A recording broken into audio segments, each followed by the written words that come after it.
here today at Palmer's Food Service at Tom Schmo. Tom, what is your title? What do you do here at Palmer's? And then we'll talk about this thing right here. Thanks, Gene. Tom Schmo.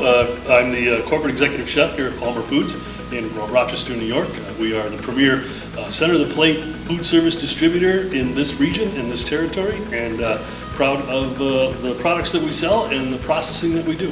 And obviously we're here to talk about beef. Indeed. And what we have here is basically almost kind of a life-size cutout of a carcass. It sure is. It's we took a digital image of a carcass off of out of a processing plant and had it created into this sort of cutout just to help people identify with it a little bit. They can spend some time and not have to go into a walk-in cooler in order to learn a little bit more about beef. But it clearly identifies the raw beef carcass, or at least half of a raw beef carcass, just prior to segmenting into primals and subprimals. I think this is really cool because you got also puzzle pieces right here. I was just saying, it's almost like Sesame Street. Yeah. Where does everything fit? Right. But one of the things I want to hit before that is, first of all beef is inspected. By law, it's inspected. We as consumers pay for that inspection by FSIS, and that's done at the plant. There's USDA representatives there. Everybody's checking that.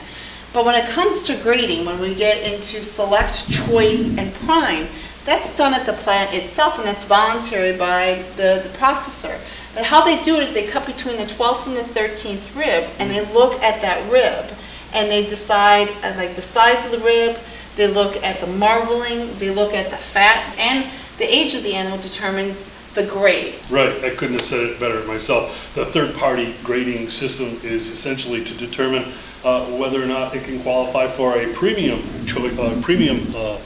grade of beef. But the USDA, as you said, they do inspect for wholesomeness, and that's really all they're required to do for our safety as consumers in America and for exported products. The age and the marbling scores and all those features that you had mentioned are they're really important in today's beef marketplace, because as you walk down the supermarket aisle, you can clearly see, not all beef is created equal. So you're paying for features on the carcass that are proven to be a better value for the money, or rather a higher value, if you will, in certain instances. So today's lesson and looking at it is looking at each of the primals, and then we're going to kind of break it down and look at what cuts you're going to find in retail.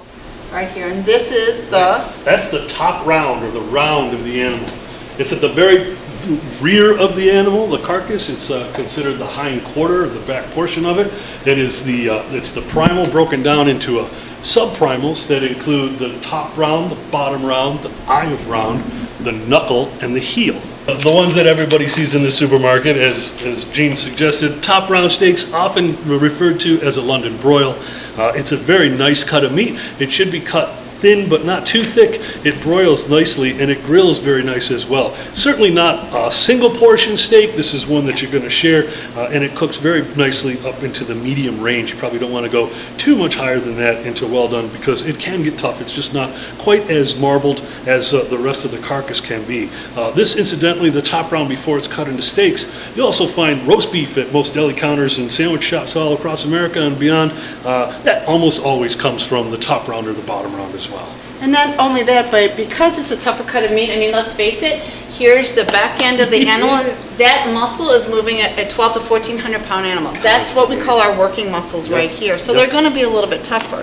So you're going to want to marinate this steak, and you're going to want to marinate it 12 hours, no more than 24 hours. No more, So 8 to 12, it's something that you can go ahead and put in a Ziploc bag with a dressing, Italian dressing, or wines or whatever, and put in there, and the next day you can go ahead and put it on the grill for dinner. Absolutely. Very nice cut. And looking at the round, you've got, as you mentioned, the top round roast. You're going to see the round steak, and all of these are seen at retail. The bottom round roast you see in retail.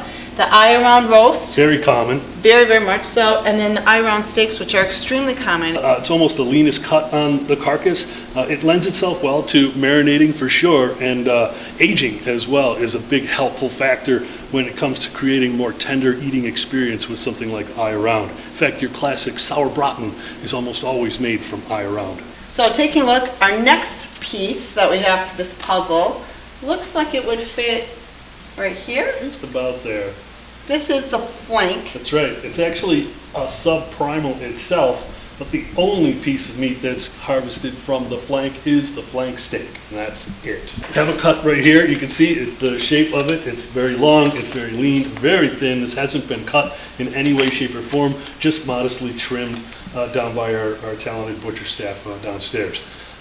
The grain on this cut, it's very, very obvious, and with that said, in order to make it more tender, we always encourage marinating with something acidic. Wines, fruit juices, and or a salt-based marinade can be helpful and flavorful, but more importantly is to cut across the grain in order to enhance the eating experience of the diner. This has been really widely used for fajitas and stir fries and everything. Yeah. One of the things I did notice, and maybe as a chef you possibly could answer, not to put you in the spot, but when you cook this, it shrinks and plumps. Yeah, a little bit. Yep, it does. And it could be from that muscle aspect of it, because this is kind of almost part of like the diaphragm or that stomach, and Precisely. that too is a little bit working because it's... It is, and you know, it doesn't move around so much, but when you consider the physiology of the animal itself while it's on the hoof, Yep. you know, it's a big animal, and the muscles down here, including the flank and the plate and the breast and the brisket, those muscles are responsible to kind of hold it all together, so to speak. Sure, it It's kind of keeps a tremendous 1,200-pound strain. animal Exactly, together. exactly.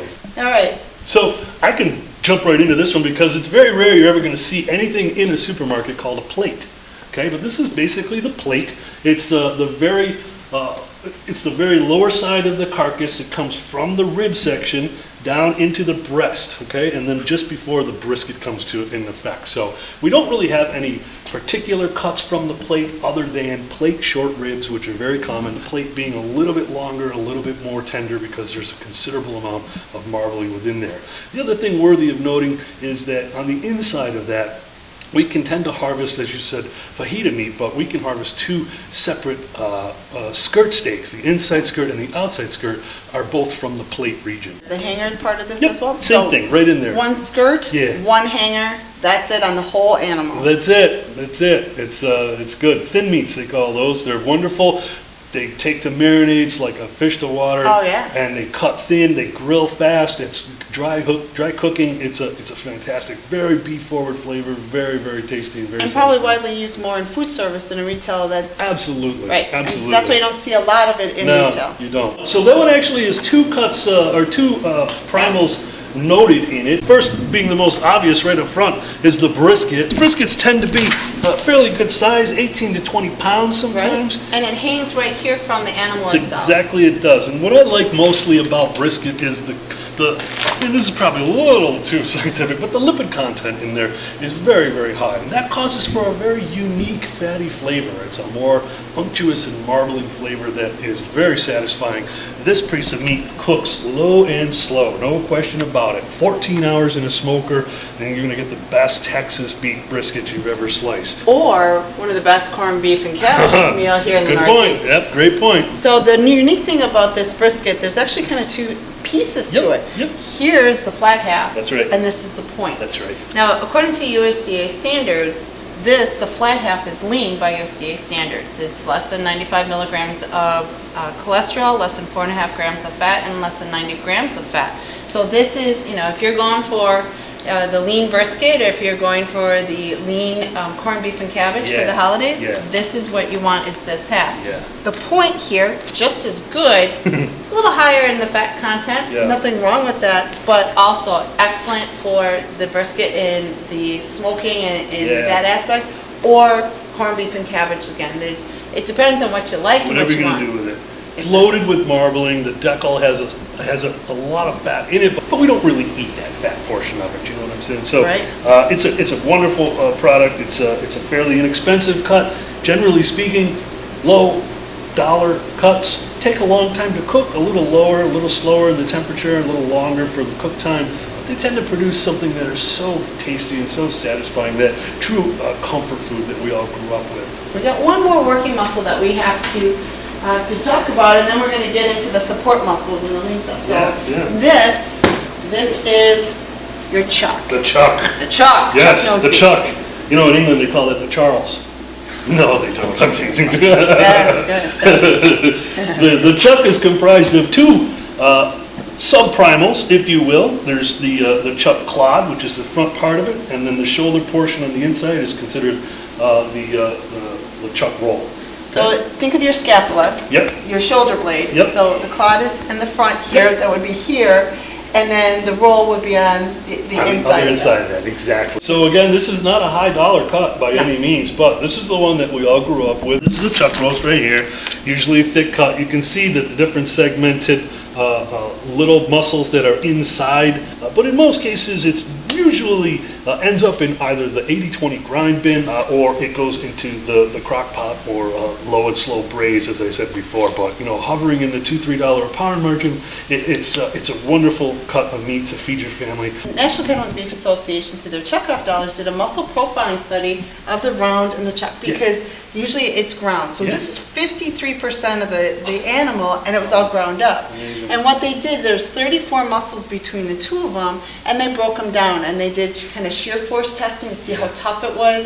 They did tenderness, cooked them off, and they found some amazing cuts that were once upon a time called beef value cuts, because they were really inexpensive, that are now gaining a little bit of price share. AKA the flat iron. The flat iron, which is right here, because this is where the flat iron would be. You can see how you would have to pull that out and compromise the roast itself. There's two here on one side, two on the other, and so we talked about our working muscles, which this is, but that's a support muscle. This is the one muscle that allows you to kind of do this, and cows don't do that in the field. They're not doing aerobics. Yeah, we've learned so many things over the years, and it's funny that all of this used to be ground up. And it was all, everybody got ground chuck or ground round, and those were your two options. But now we see things a lot clearer. There's many different versions of grinds these days, and the fact that they're able to seam out some of these support muscles and cook them in high heat, quick, dry cooking methods like on the grill or in a quick frying pan, it really opens up a lot of opportunity for the general public to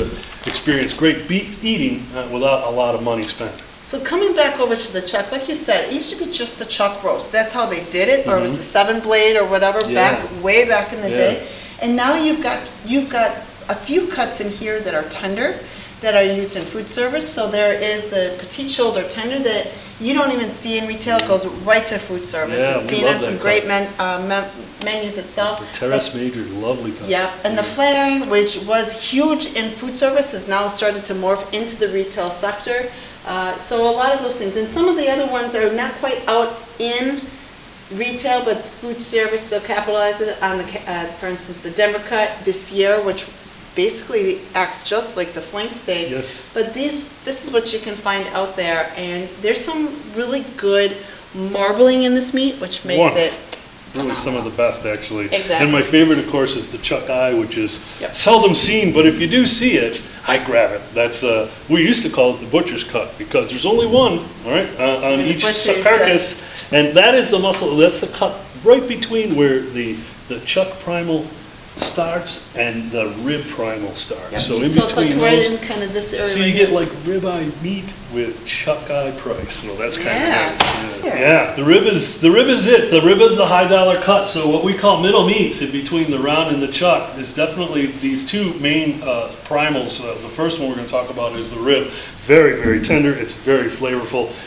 It comes with or without bones. A classic standing rib roast has 7 bones on it. The 7 remaining ribs just before the finished cut. A huge piece of meat, usually about 18 to 20 pounds. There's 7 right there. Yeah, it's almost all just beautiful rib eye meat. A couple of smaller pieces, the spinalis cap on top of it. This is technically the rib eye. It's a very large portion to cut. And Gene, as you mentioned earlier, that when the USDA does their grading, and even the third-party companies grade for marbling scores, they look specifically at this rib eye, because this will be indicative to marbling throughout the entire carcass. We know that if we can identify what the marbling scores look like in this particular cut, chances are the rest of the carcass is going to follow suit with that whole thing, and that's a real great thing to know. It's the number 3 most tender. It's just loaded with flavor. It's so very tender. It's really unlike any other muscle on the carcass. If I were to break this whole 1,500-pound animal down,